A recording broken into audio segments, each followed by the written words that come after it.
Math mastery hub में आपका स्वागत है।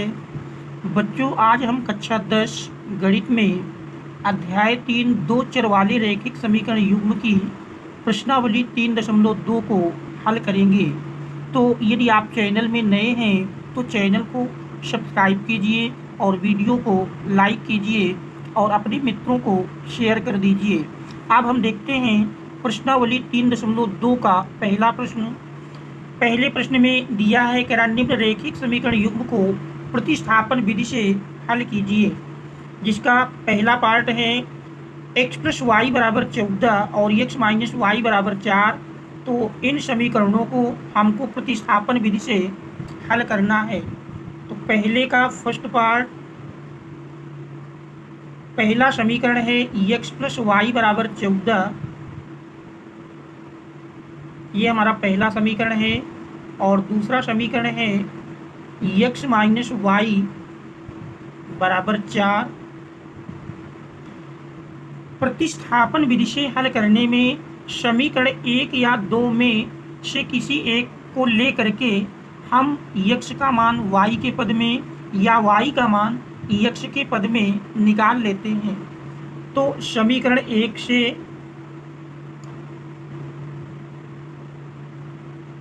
यदि हम x बराबर लिखें तो x बराबर मिल जाएगा 14 - y, पक्षांतर कर देंगे, y पक्षांतर करेंगे, राइट हैंड साइड में ले जाएंगे तो माइनस में जाएगा। और ये मान लेते हैं हमारा समीकरण नंबर 3 बन गया। अब इस x के मान को समीकरण 2 में रखने पर x का मान समीकरण 2 में रखने पर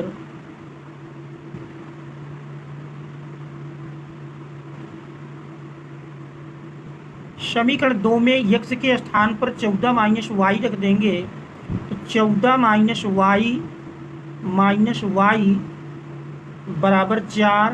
तो देख रहे हैं 14 - y मिल करके -2y बराबर 4, या -2y बराबर मिल जाएगा 4। 14 पक्षांतर करेंगे माइनस में आ जाएगा। तो इस प्रकार से -2y बराबर 4 - 14 यानी कि -10। तो ये हमारा मान मिल जाएगा -2y बराबर -10। माइनस माइनस कैंसिल कर दिए। तो इस प्रकार से y बराबर 10/2 सरल कर लेंगे, 2 × 5 = 10। तो इस प्रकार से y बराबर 5 मिल जाता है। अब इस y के मान को समीकरण 3 में रख देंगे। y का मान समीकरण 3 में रखने पर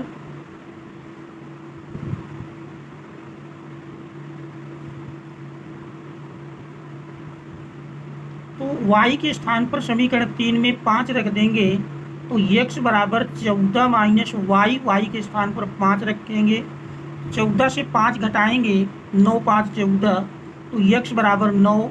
तो इस प्रकार से समीकरण का अभीष्ट हल x बराबर 9 और y बराबर 5, ये समीकरण का अभीष्ट हल होगा। तो यही हमारे इस दिए हुए प्रश्न का उत्तर हो जाएगा। अब इस प्रश्न का सेकंड पार्ट दिया है। सेकंड पार्ट में आप देख रहे हैं, प्रश्न का सेकंड पार्ट है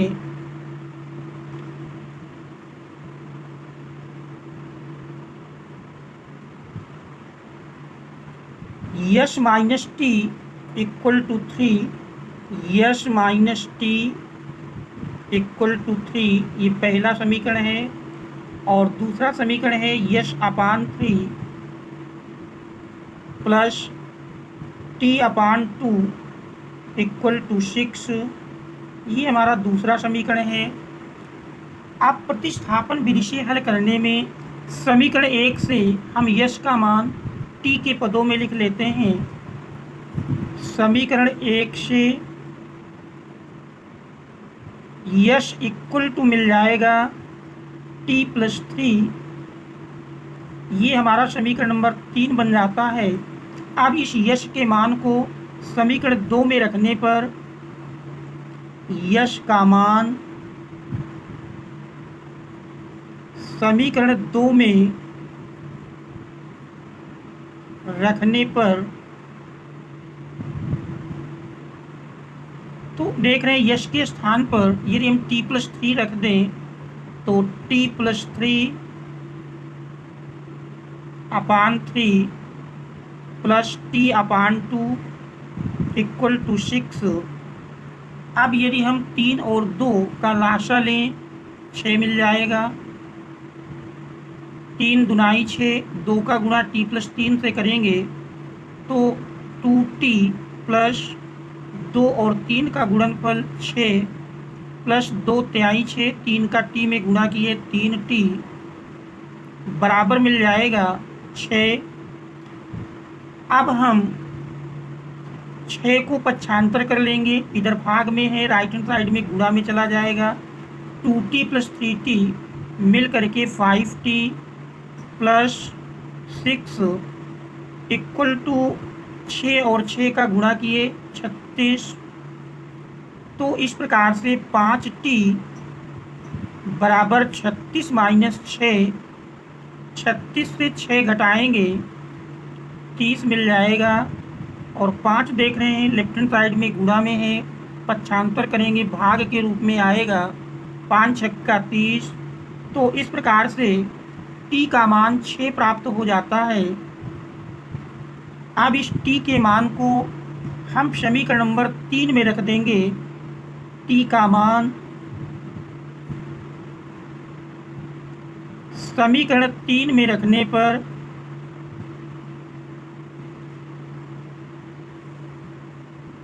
t का मान समीकरण 3 में रखने पर देखिए समीकरण 3 में रखेंगे। समीकरण 3 है यश इक्वल टू t+3, t के स्थान पर 6 रख देंगे तो 6 + 3 बराबर 9। तो इस प्रकार से यश का मान 9 मिल जाता है।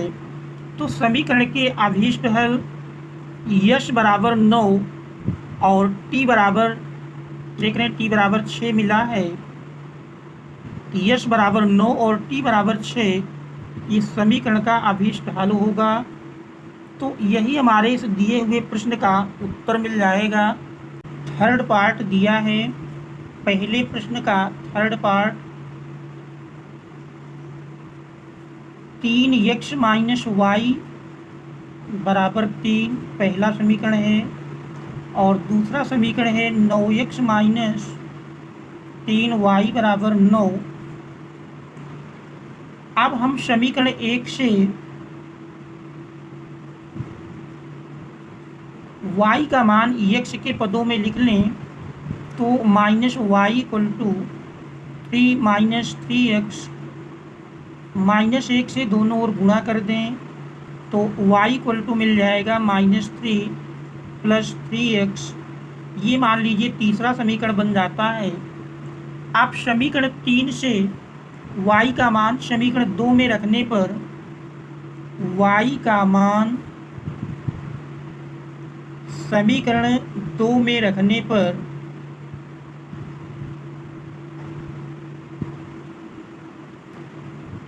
तो यही हमारा मिल जाएगा 9x माइनस 3y के स्थान पर हम लिख लेंगे 9x, y बराबर देख रहे हैं मिला है -3 + 3x, -3 + 3x,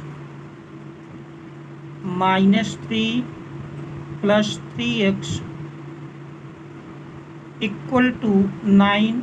सरल करते हैं 9x -3 का ब्रैकेट के अंदर गुणा कर देंगे, माइनस माइनस का गुणा प्लस, 3 त्रिक 9 और माइनस माइनस प्लस का गुणा माइनस, 3 त्रिक 9x बराबर 9।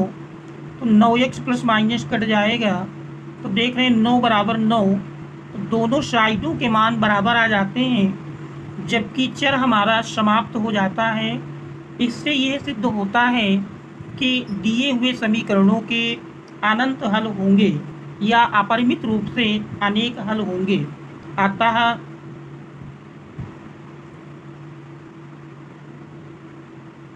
समीकरणों के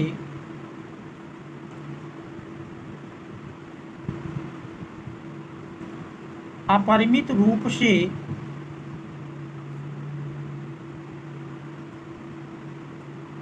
अनेक हल होंगे।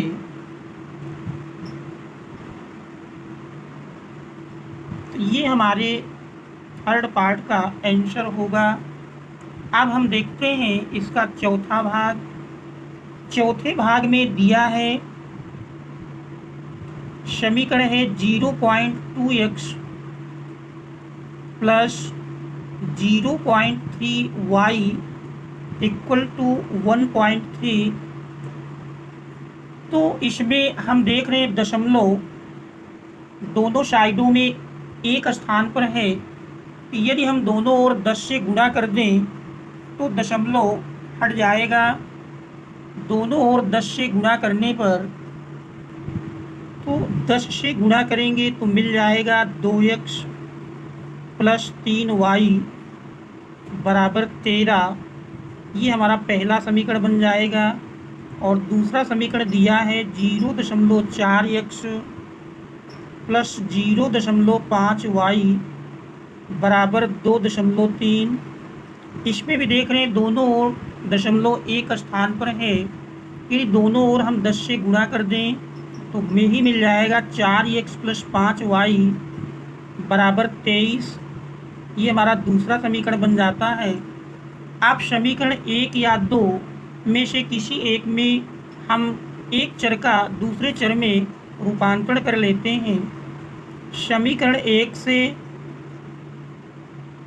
यदि हम 3y बराबर लिखें तो 3y बराबर मिल जाएगा 13 माइनस 2x या y बराबर 13 माइनस 2x बटे 3। ये हमारा तीसरा समीकरण बन जाता है। अब इस y के मान को समीकरण 2 में रख दें। y का मान समीकरण 2 में रखने पर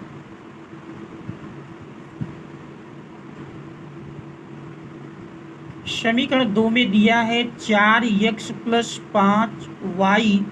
y के स्थान पर लिख सकते हैं 13 माइनस 2x बटे 3 बराबर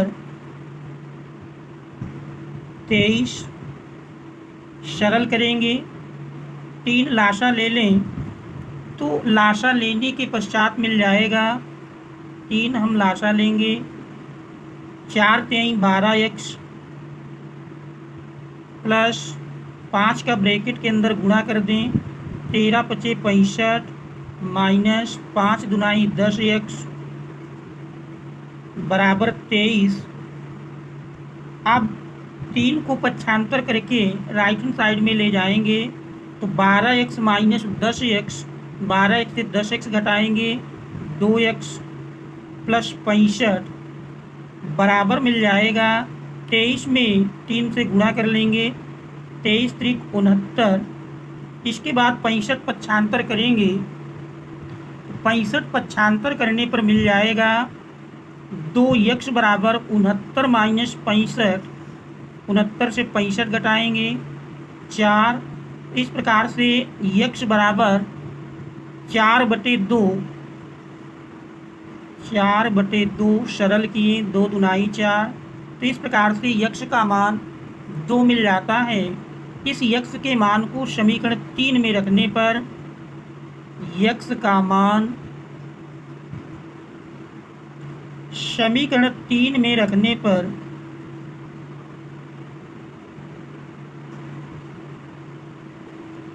यही मिल जाएगा y बराबर 13 माइनस 2x। x का मान 2 मिला है तो x के स्थान पर 2 रख लेंगे अपान 3। सरल करते हैं तो 13 माइनस 2 दुनाई 4 बटे 3।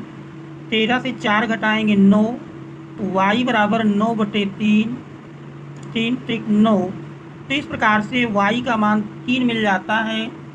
तो समीकरणों का अभीष्ट हल x बराबर 2 और y बराबर 3, तो ये दिए हुए समीकरणों का अभीष्ट हल होगा।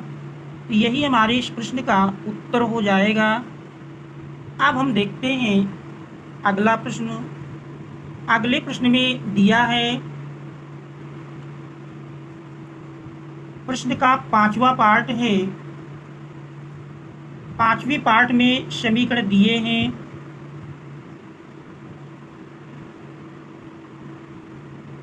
देख रहे 5वें पार्ट में √2x प्लस √3y बराबर 0, ये हमारा पहला समीकरण है। और दूसरा समीकरण दिया है √3x माइनस √8y बराबर 0, ये दूसरा समीकरण है। अब समीकरण 1 या 2 में से हम x का मान y के पद में या y का मान x के पद में निकाल लेते हैं। तो समीकरण 1 से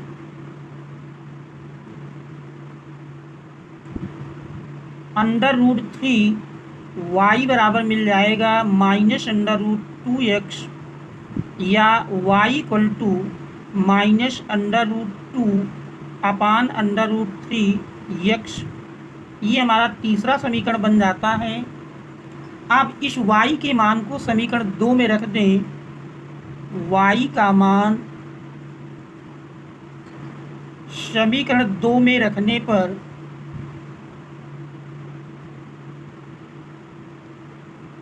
√3x माइनस √8y, y के स्थान पर लिखेंगे माइनस √2/√3x इक्वल टू 0।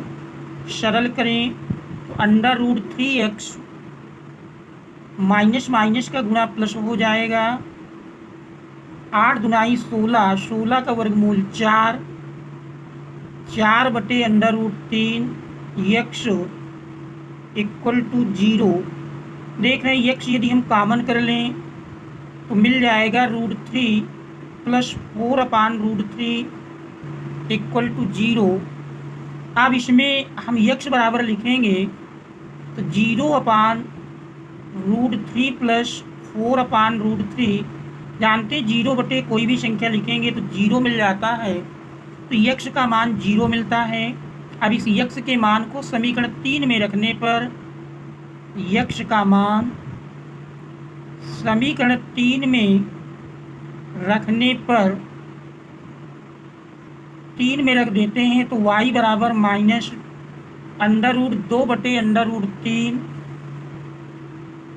गुणे x का मान 0 है। तो इस प्रकार से y बराबर 0। तो समीकरण का अभीष्ट हल x बराबर 0, y बराबर 0 होगा।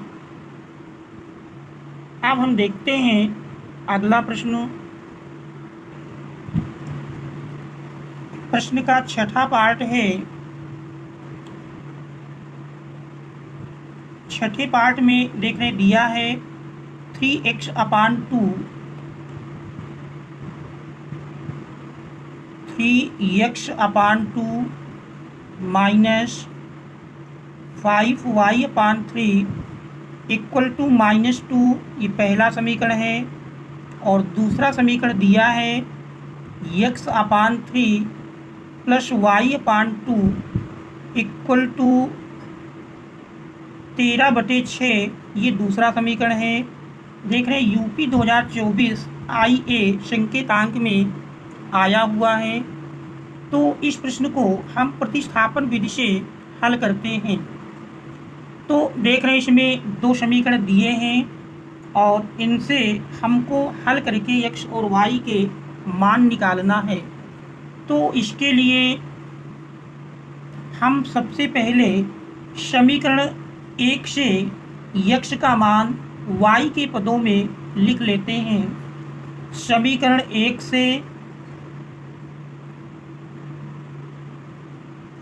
समीकरण 1 में देख रहे हैं 3x/2 बराबर यदि लिखें -5y/3 पक्षांतर करेंगे प्लस में आ जाएगा -2।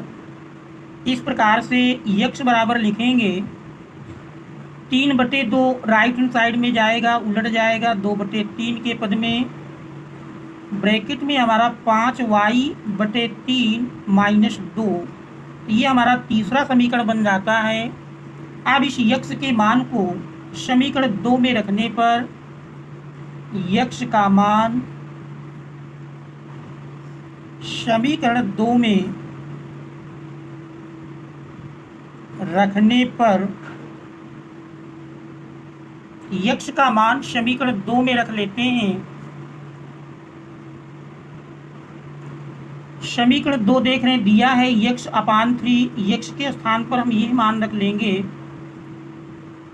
तो 1/3 अलग है, 1/3 इंटू यक्स का मान मिला है 2/3 into 5y/3 -2 plus y/2 equal to 13/6। अब इसको हम सरल करेंगे तो सरल करने पर आप देख रहे हैं 2/3 त्रिक 9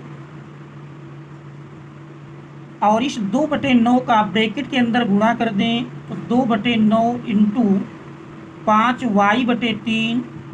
अब -2 से गुणा करेंगे तो -2 दूनाई 4/9 प्लस y/2 बराबर 13/6। अचर पद पक्षांतर करके हम राइट हैंड साइड में ले जाएंगे तो फिर यही मान मिल जाएगा। 5 दूनाई 10 y/9 त्रिक 27 प्लस y/2 बराबर 13/6 प्लस 4/9। 27 2 का लाशा लेंगे, 27 दूनाई 54। इस प्रकार से 10 दूनाई 20y प्लस 27y और इस साइड में लाशा लेंगे 9 और 6 का लाशा 18, 6 त्रिक 18 और 13 × 39 प्लस 9 दूनी 18, 2 चौको 8। सरल करते हैं 18 से 54 यदि कैंसिल कर दें 18 एकम 18, 18 त्रिक 54। तो इस प्रकार से 27y प्लस 20y मिल करके 47y और 3 पक्षांतर करेंगे, गुणा में चला जाएगा तो 3 इंटू 39 में 8 जोड़ देंगे 47 मिल जाएगा। इस प्रकार से y बराबर यदि देखें तो y का मान मिल जाता है 47। पक्षांतर कर देंगे 47 कट जाएगा, y बराबर 3 और इस y के मान को समीकरण 3 में रखने पर y का मान समीकरण 3 में रखने पर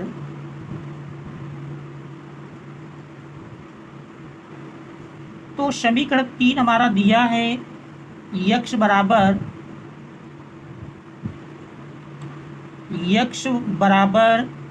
दिया हुआ है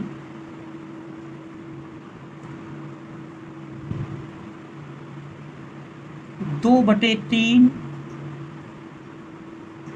इंटू 5y का मान 3 मिला है तो 5 × 3/3 -2, 3 कैंसिल कर दें तो इस प्रकार से 2/3 गुणे 5 से 2 घटाते हैं 3 बचेगा, 3 कैंसिल हो गया। तो इस प्रकार से समीकरण का अभीष्ट हल यक्स बराबर 2 और y बराबर 3 होगा। यही हमारे इस दिए हुए समीकरणों का अभीष्ट हल होगा, यही प्रश्न का उत्तर हो जाएगा। अब हम देखते हैं अगला प्रश्न। दूसरे प्रश्न में दिया है कि 2x + 3y = 11 और 2x - 4y = -24 को हल कीजिए और इससे यम का वह मान ज्ञात कीजिए जिसके लिए y = mx + 3 हो। देख रहे हैं यूपी बोर्ड 2023 डीबी संकेतांक में आया हुआ है। तो देखते हैं प्रश्न संख्या 2। समीकरण दिए हैं 2x + 3y बराबर 11, ये पहला समीकरण है। और दूसरा समीकरण है 2x - 4y बराबर -24, ये दूसरा समीकरण है। इन दोनों को हल करके सबसे पहले तो हमको x और y का मान निकालना है। तो यदि इस प्रश्न को हम विलोपन विधि से हल करें तो देख रहे हैं दोनों में x के गुणांक समान हैं लेकिन चिन्ह समान है, इसलिए समीकरण 1 से समीकरण 2 को घटा लेंगे। घटाने में जानते हैं चिन्ह बदल जाते हैं, प्लस माइनस हो जाएगा, माइनस प्लस। अब हमारा x का पद प्लस माइनस में कैंसिल हो जाएगा। 3y + 4y मिल करके 7y बराबर 24 और 11 जोड़ेंगे 35 मिल जाएगा। इस प्रकार से y बराबर 35/7 सरल करेंगे, 7 बना 35। इस प्रकार से y का मान 5 मिल जाता है। अब इस y के मान को हम समीकरण नंबर 1 में रख दें। y का मान समीकरण 1 में रखने पर 2x + 3y, y के स्थान पर 5 रख लेंगे बराबर 11। तो 2x बराबर 11 - 5 × 15, 11 से 15 घटाएंगे तो यही मिल जाएगा 11 × 4 = 15 -4। तो x बराबर -4/2, -4/2, 2 दूनाई 4 तो -2। इस प्रकार से समीकरण का अभीष्ट हल x बराबर -2 और y बराबर 5 होगा। यह समीकरण का अभीष्ट हल है। आगे प्रश्न कह रहा था कि इससे यम का वह मान ज्ञात कीजिए। प्रश्न में है कह रहा इससे यम का वह मान ज्ञात कीजिए जिसके लिए y = mx + 3 हो। चूँकि y = mx + 3 इस रेखा पर बिंदु स्थित है, इसलिए x और y के मान रख देंगे। y के स्थान पर 5 = m × x, x का मान -2 + 3 सरल कर लेंगे। तो सरल करने में मिल जाएगा 5 बराबर -2m + 3। m पक्षांतर करके लेफ्ट हैंड साइड में लाएंगे तो 2m बराबर 3 - 5, 3 से 5 घटाएंगे मिल जाएगा -2। इस प्रकार से m बराबर -2/2 सरल कर लिए, -1 मिल जाता है। इस प्रकार से यम का अभीष्ट मान 1 मिल जाएगा, -1। यही हमारे इस दिए हुए प्रश्न का हल हो जाएगा। तो इस प्रकार से प्रश्नावली 3.2 के प्रश्न संख्या 1 और 2 हल हो जाते हैं। अब अगले अंक में हम प्रश्न संख्या 3 से लेकर आगे के प्रश्नों को हल करेंगे। Thanks all of you for watching.